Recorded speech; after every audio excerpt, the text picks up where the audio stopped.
Pessoal, tudo bem com vocês? Hoje nós vamos falar sobre uma coisa super bacana, o estudo de sinais de uma função qualquer. Por que uma função qualquer? Porque o truque que eu vou ensinar para vocês hoje serve para qualquer função. Para função de primeiro grau, para função de segundo grau, terceiro, ou para uma função maluca como essa aqui que eu desenhei. Às vezes aparece uma função maluca dessa na prova. E aí, o que a gente faz na verdade? Pessoal, primeira coisa que nós vamos ter que entender. Quando nós vamos fazer o estudo de sinais de uma função, nós vamos ver quais as partes dela representam a região positiva e quais representam a região negativa, correto? E olha só que legal, o nosso ponto de referência vai ser o eixo X. Tudo que tiver acima do eixo X será positivo e tudo que tiver abaixo do eixo X será negativo. Ou seja, tá vendo essas partes aqui da função que estão aqui, ó, acima do eixo X? Todos esses pedaços aqui, isso significa, como eles estão acima do eixo X, que eles são positivos. Olha só eles bem pintadinhos agora. Toda essa região do gráfico acima do eixo X é positivo. No eixo X, pessoal, indica zero, tá, pessoal? Esses pontos em que a função encosta no eixo X são os pontos em que a função é igual a zero. E agora, quando a função é negativa? Quando ela fica abaixo aqui do eixo X. Temos esses dois pedacinhos da função. Pluft. Temos agora já tudo pintadinho.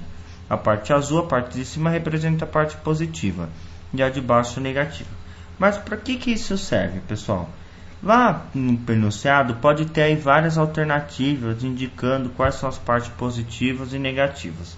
Mas na hora da prova não dá para você pintar para o examinador ver, afinal é um gabarito.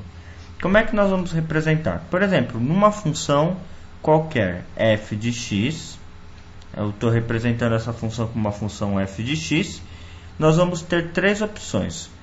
Quando for igual a zero, quando for maior do que zero, que é positivo, e quando for menor do que zero, que é negativo. Vamos começar quando a função é igual a zero. Quando essa função é igual a zero, eu vou colocar aqui um sinal de equivalente, ou seja, quando indica aqui que a função é igual a zero, é equivalente a quando o x for igual a menos 6, por exemplo. Ó, tá vendo aqui? O eixo x, pessoal, é onde nós temos o zero. Então, tudo que tiver em cima do eixo x indica pontos zeros. Então, um ponto menos 6 no gráfico passa em cima do eixo x. Então, é um dos momentos que a função vai ser igual a zero. Olha só, o menos 3, o 3, o 8, o 6 aqui escondidinho, deixa eu melhorar aqui o nosso 6, o 10 e o 11. Todos esses pontos estão tocando o eixo x. Então, todos esses pontos, o valor da nossa função é igual a zero. Porque, olha só, pessoal, vamos entender direitinho. Por que é igual a zero? A nossa referência aqui é o eixo y. Então, eu vou fazer um traço aqui. Por exemplo, esse ponto aqui da função que eu tracei deve ser aí 3,5 e, sei lá, 3 aqui no y. Poderia ser 3,5 e aqui deve ser 2, por exemplo. E aqui, pessoal, deve ser 3,5 e nessa altura aqui mais ou menos deve ser 1. E aqui nesse ponto, qual é a altura desse ponto? Não tem, por isso que ele é zero, por isso que ele zera a função. E é isso que significa falar que a função é igual a zero, é o ponto onde corta o eixo x. Então, quando isso ocorre? Quando x for igual a menos 6, ou quando x for igual a menos 4, ou quando x for igual a menos 3, ou quando x for igual a 3, ou quando x for igual a 6, ou quando x for igual a 8, ou quando x for igual a 10, ou quando x for igual a 11. Eu não vou escrever tudo isso aqui, seria apenas repetir, ok? E por uma questão apenas de espaço eu não vou escrever. Mas já deu para entender, não é? Quando a função é igual a zero? Quando o gráfico toca o eixo x. Então, nesse ponto, a função é igual a zero. Eu vou pegar o valor do x e colocar aqui, sempre separado por ou, porque a função vai ser zero ou no ponto menos 6, ou no menos 4, ou no 3. Imagine isso aqui no tempo, você desenhando aqui, ó. Ela é 0 no 6, ou quando passa no 4, ou quando passa no 3, e assim vai. Muito bem. Qual é o outro ponto que nós vamos chamar muito a nossa atenção? É quando o problema pedir que a nossa função seja maior do que zero. Então vamos escrever isso aqui. Vamos escrever uma função maior do que zero. O que isso significa? Significa que a nossa função é positiva. Então, para quais valores de x a nossa função seria positiva? Muito bem, muito bem. Vamos olhar aqui, ó, a parte verdinha pintada. Está entre o 6 e o 4, não é verdade? Então, vou colocar aqui, ó, o x, ele fica aqui no meio, o nosso x, ó. Então, quando ocorre essa região positiva? Quando o x é maior do que menos 6 e menor do que menos 4. Então, o x, ó, é maior do que menos 6. Ficou muito apertado aqui, pessoal. Deixa eu arrumar. Ok. Quando o x é maior do que menos 6 ou quando o x é menor do que menos 4. Então, essa aqui é uma região positiva. Tem outra região positiva? Tem. Então, vou colocar aqui ou. Qual é a outra região? É tudo isso aqui, ó. Esse pedação grandão. Então, eu vou sempre colocar o x no meio. Então, nessa região positiva, está entre o x menos 3 e 3. Então, o x ele é maior do que menos 3 e menor do que 3. Não quero apagar aqui, porque senão apaga a pintura também. Mas tudo bem. O x ele é maior do que menos 3 e menor do que 3. Então, vou colocar aqui. Essa região positiva indica que o x ocorre quando o x é maior do que menos 3 e menor do que 3. Qual é a outra opção de região positiva que nós temos? Olha só, pessoal.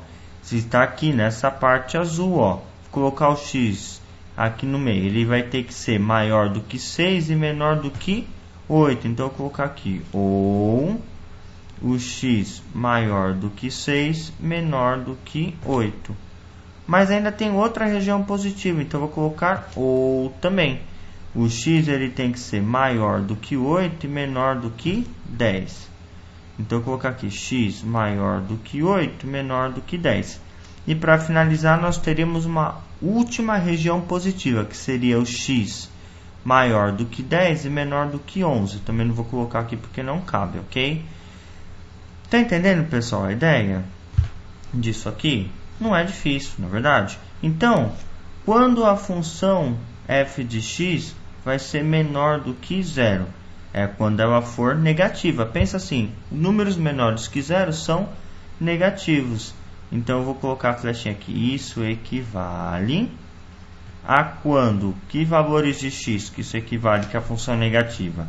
Olha, quando o x for maior do que menos 4 e menor do que menos 3, x maior que menos 4 e menor do que menos 3, ou quando o x for maior do que 3 e menor do que 6. Certo? O x aqui, eu vou colocar ele aqui, maior do que 3 e menor do que 6 é a região que indica a parte negativa da função. Certo, pessoal? Uma coisa aí que pode gerar aí alguma dúvida é nessa questão do sinal de mais e menos. Deixa eu explicar uma coisa para vocês. Quando nós temos o x no meio de um sinal, nós vamos ler do meio para as extremidades. Então, por exemplo, o x ele é maior do que 3 e menor do que 5. Vamos colocar valores. Quando eu sei que o sinal é maior ou menor? É fácil, ó, pessoal. O x é maior do que 3 e menor, ó, não dá nem para desenhar a flechinha aqui, do que 5. A abertura maior indica que ele é maior. e abertura menor que ele é menor. Então, por exemplo, se eu escrever assim, ó, o x é maior do que 5. Opa, até já falei, na verdade. O x, eu tenho a abertura dele, é grandona, então ele é maior. Se eu venho aqui e escrevo x, papum. Qual é a abertura que está desse lado? É a abertura, não tem nem abertura, é a parte pequenininha, é o biquinho. Então ele é menor do que 5. Toda vez que ele estiver sozinho, você vai ler normalmente da esquerda para a direita. Mas toda vez que o x estiver no meio de dois sinais, você vai ler do meio para as extremidades, ok? E um comentário final aqui, pessoal. Vocês já devem ter visto o sinal de maior, igual e menor igual, na verdade, pessoal? Bem, vou colocar aqui o x é maior ou igual, e aqui eu vou colocar que ele é menor ou igual. Por que que eu não usei o maior ou o menor aqui igual? Porque, por exemplo, pessoal, quando o x, a função, for maior do que zero, ela for positiva, vamos pegar esse primeiro caso aqui, vou até apagar. Muito bem, nosso primeiro caso aqui, o x, ele tem que ser maior do que menos 6 e menor do que 4. Por que que ele não pode ser maior e igual? Porque no ponto 6, exatamente no ponto 6, a função é zero. Ela não é positiva. Zero não é nem positivo nem negativo. Então no ponto 6 ela é zero. Certo? Então por isso que o x tem que ser maior do que 6. Não pode ser igual. Deu para entender, pessoal? Porque igual a função é zero. Quando ele for maior do que 6, a função é positiva. Se for 6,00001, ok, já é positivo. Só não pode ser igual a 6. Isso acontece em todos os casos aqui. Ok, pessoal? Espero que você tenha gostado e que tenha dado aí para entender direitinho aí como é que a gente monta esse estudo de sinais de uma função qualquer, ok? Realmente serve para qualquer tipo de função.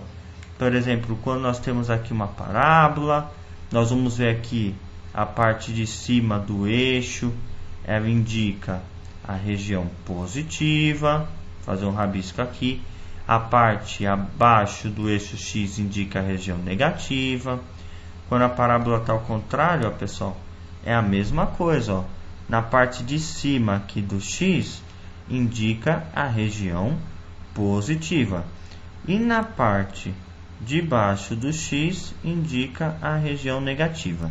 Eu estou desenhando assim para fora, pessoal, porque a parábola não ficou bem feita. A parábola vem aqui, ela vai abrindo, né? Mais ou menos assim. Quer dizer, imagine que isso aqui é uma parábola bonitinha.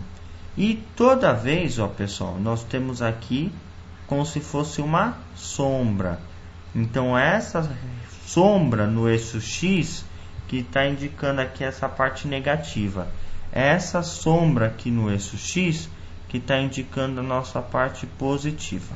Mas não se preocupa com isso agora não, pessoal, que eu vou fazer videoaulas específicas sobre função de segundo grau e de primeiro grau. Isso aqui é só um comentáriozinho básico. Na função de primeiro grau, nós vamos ter aqui o x. Acima do eixo x é a região positiva. Abaixo do eixo x é a região negativa. Ok, pessoal? Um grande abraço, até a próxima videoaula. Fique com Deus. Até mais.